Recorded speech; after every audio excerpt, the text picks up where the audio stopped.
Assalamualaikum warahmatullahi wabarakatuh. Alhamdulillahilladzi khalaqal mauta wal hayata liyabluwakum ayyukum ahsanu amala. Wassalatu wassalamu ala Sayyidina Muhammadin asrafil mila wa ala alihi wa sahbihi ajmain, amma ba'du. Alhamdulillah wa syukurillah, puja dan syukur kita panjatkan kehadirat Allah Subhanahu wa Ta'ala. Salawat dan salam semoga dicurah limpahkan kepada baginda Nabi besar Muhammad SAW yang telah menuntun kita ke jalan agama yang diridhoi oleh Allah Subhanahu wa Ta'ala, yaitu agama Islam. Semoga kita selalu beristiqomah, tetap teguh pendirian memegang agama Allah Subhanahu wa Ta'ala sampai akhir hayat kita, amin ya Allah ya Rabbal alamin.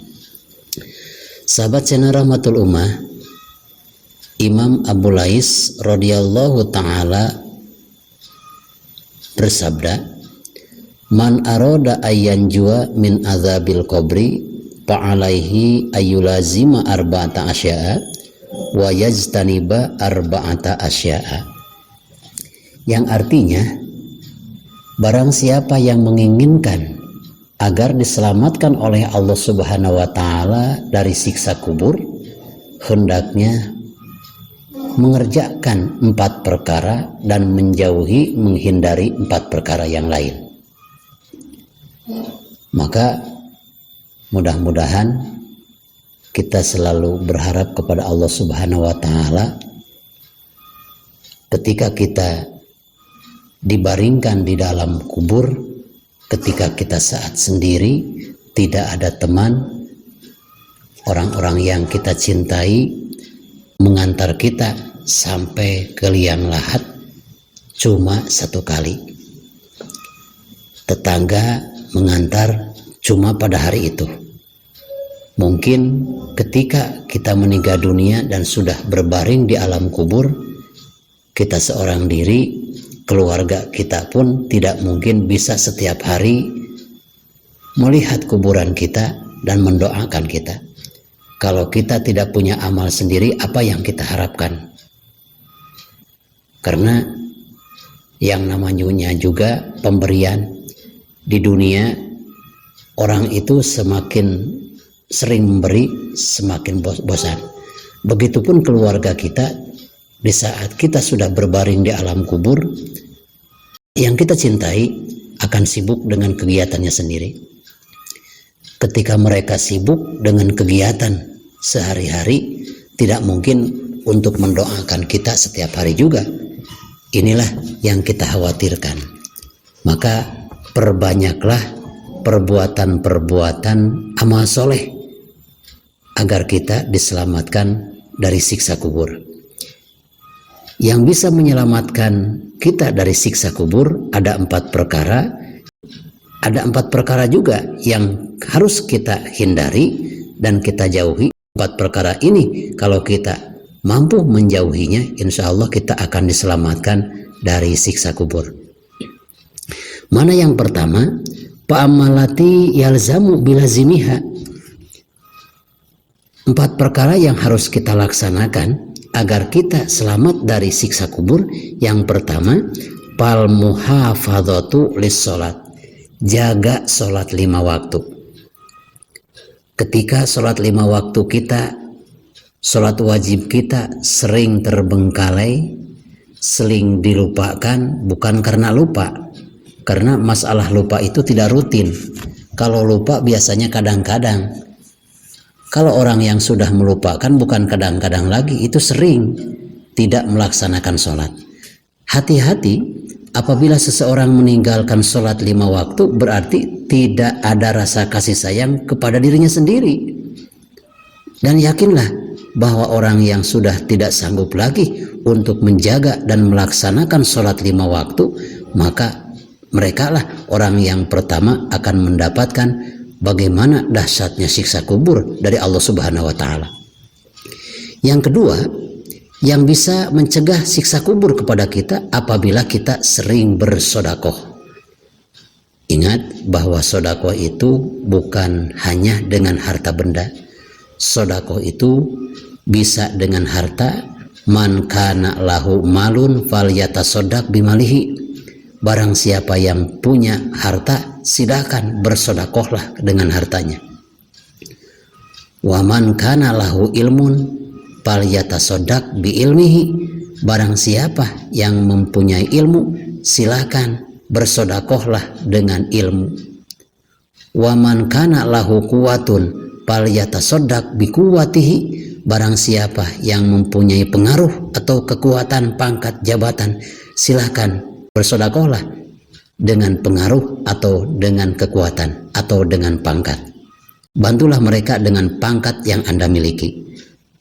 Yang ketiga, yang bisa mencegah dari siksa kubur adalah qiraatul Quran, sering membaca kitab suci Al-Quran. Sehingga ada salah satu sabda Nabi SAW yang bisa menerangi alam barzah kita ketika kita sendirian di alam kubur, itu adalah dengan cara membaca kitab suci Al-Quran. Dan bahagia juga saat kita meninggal dunia, meninggalkan anak-anak kita, meninggalkan cucu-cucu kita yang sudah fasih membaca Al-Quran, karena mereka adalah harapan kita yang bisa mendoakan kita dengan bacaan-bacaan kitab suci Al-Quran. Dan perlu kita ketahui, yakinlah bahwa apabila yang hidup membacakan kitab suci Al-Quran dan pahalanya diberikan kepada kita yang sudah berbaring di alam barzah, itu akan sampai kepada kita. Yang keempat, sesuatu yang bisa menghindari dan mencegah daripada siksa kubur adalah wakasrotut tasbih, memperbanyak membaca tasbih. Bagaimana tasbih itu? Subhanallah, subhanallah, subhanallah. Kenapa membaca tasbih ini bisa menghilangkan dan menolak daripada siksa kubur? Karena dalam tasbih ini mengandung ajaran tauhid. Maka ada suatu lafaz yang mudah untuk diucapkan tapi berat untuk ditimbang di atas mizan, di atas timbangan Allah Subhanahu wa taala. Apa itu? Yaitu membaca tasbih. Maha suci Allah. Jadi dengan membaca lafaz subhanallah yang artinya maha suci Allah, kita berkeyakinan bahwa Allah Subhanahu wa taala mempunyai sifat maha sempurna. Dan Allah Subhanahu wa taala tidak mungkin terkena dengan segala kekurangan. Wa amallati yulazimu al-iztinaba anha. Kata Imam Al-Faqih Abu Lais radhiyallahu taala anhu, ada 4 perkara juga yang harus kita jauhi agar kita terhindar daripada siksa kubur. Apa yang pertama?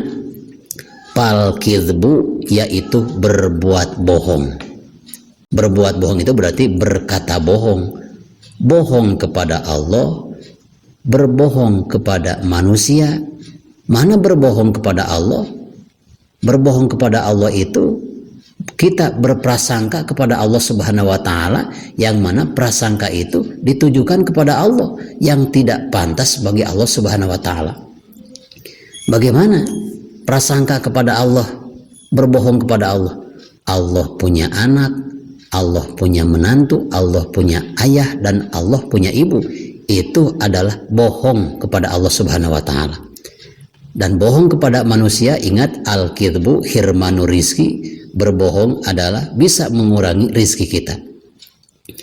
Jadi semakin kita sering berbohong, berarti kita semakin banyak juga siksaan-siksaan kubur kita yang akan dialami oleh kita nanti kelak. Masya Allah, mudah-mudahan kita selalu dijaga oleh Allah Subhanahu wa taala dari sifat bohong. Yang kedua, yang harus kita hindari, yang harus kita jauhi agar kita terhindar dari siksa kubur, wal khianat, adalah dengan cara khianat. Jadi tidak bisa hidup amanah. Kepercayaan orang lain yang diberikan kepada kita, kita selalu merusaknya. Kita diperintahkan oleh atasan kita untuk menyampaikan uang 10 juta kepada orang yang dituju oleh bos kita, lalu di perjalanan kita ganggu. atau dimakan semuanya. Seharusnya uang itu sampai ke tangan orang yang dituju oleh bosnya, tapi malah sampai di perutnya. Berarti itu orang tidak amanah. Yang namanya adalah orang yang berkhianat. Apabila kita berkhianat, Masya Allah, kita tinggal menunggu waktu, berarti kita sudah mempersiapkan diri untuk menerima siksa kubur yang maha dahsyat. Yang ketiga, wan namimah adalah mengadu-ngadu, maksudnya jadi provokator. Ini yang paling dibenci oleh Allah Subhanahu wa Ta'ala, yang dibenci oleh Rasulnya apabila kita menjadi provokator, sering mengadu-ngadu. Di suatu kampung sudah tenang, di suatu negara sudah tenang, ini ada berita hoak yang tujuannya ingin mengadu domba. Maka orang yang mengadu domba ini adalah salah satu orang yang kategorinya akan menerima siksa kubur yang paling banyak. Yang terakhir, yang harus kita hindari dari 4 perkara agar kita bisa selamat dari siksa kubur adalah wal baulu qaiman, kencing dengan cara berdiri. Kenapa kencing dengan cara berdiri bisa menimbulkan siksa kubur yang sangat dahsyat? Ingat, ketika kita kencing berdiri, itu tetesan-tetesan, apalagi air kencing kita kena batu, kena sesuatu yang sangat keras, tentu air itu akan kemana-mana, berhamburan. Kebetulan kita pakai celana panjang, pasti itu air kencing yang kena batu yang di hadapan kita itu akan kemana-mana, akan kena ke celana kita. Ketika kita melakukan sholat, celana kita berarti membawa najis, sedangkan kita tidak sadar. Itu kita sering melakukan sholat karena membawa najis. Karena apa? Itu waktu kencingnya dengan cara berdiri. Maka termasuk orang yang tidak adab, termasuk orang yang tidak sopan santun menurut agama apabila seseorang kencing dengan cara berdiri. Apalagi perempuan, tidak etis. Yang laki-laki juga itu tidak etis. Dan ingat sekali lagi bahwa yang harus kita hindari agar kita terhindar dari siksa kubur, ketika kita kencing, buang air kecil, hendaklah jongkok agar air kencing yang telah keluar dari kemaluan kita tidak merembet kemana-mana. Sahabat channel Rahmatul Ummah yang saya cintai dan Allah muliakan, itu saja yang bisa saya sampaikan.